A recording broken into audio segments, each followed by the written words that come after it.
Have you ever wondered who's Indigenous? Who would the voice speak for? I've thought about this a lot, but the truth is, I don't have a good answer. The Prime Minister has committed all Australians to vote either for or against a race-based proposition to alter the Constitution. If we are voting on whether or not there is going to be an Indigenous voice to Parliament, then it would help to know who's Indigenous. Obviously there are Indigenous people, but the problem is we don't really know how many.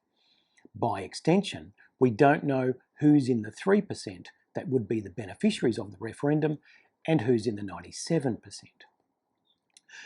For decades, Australia has had a three-part definition to include or exclude a person as Indigenous. Now, this is an administrative definition, and the three parts are that the person is of Indigenous descent, identifies as Indigenous, and is recognised by their community as Indigenous.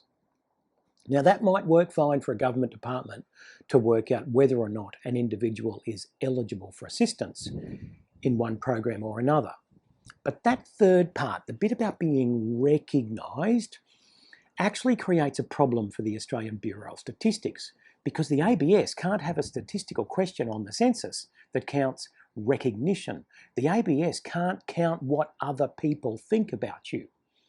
So the ABS uses a simpler, self-applied two-part definition that doesn't require community recognition. By the ABS two-part self-identification model, there are more than 800,000 Indigenous Australians. The point of enumerating Indigenous Australians is to inform the budget process and to inform the delivery of services to customers of the government.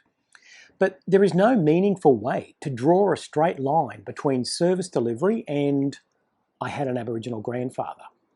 There is no sensible limit to the self-application for genealogical descent. It begs the question, if a person is shopping for an ancestor, how many generations can they go back before a person's culture has lost its poignancy? And so Indigenous identification is open to abuse when governments and businesses offer inducements to identify.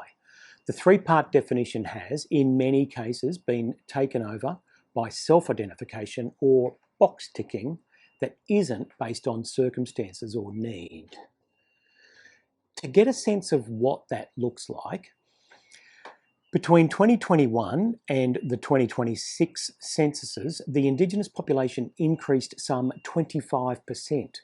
Australia's population grows by immigration and birth rates. I'm being a bit simplistic, but we can rule out immigration when it comes to the Indigenous count.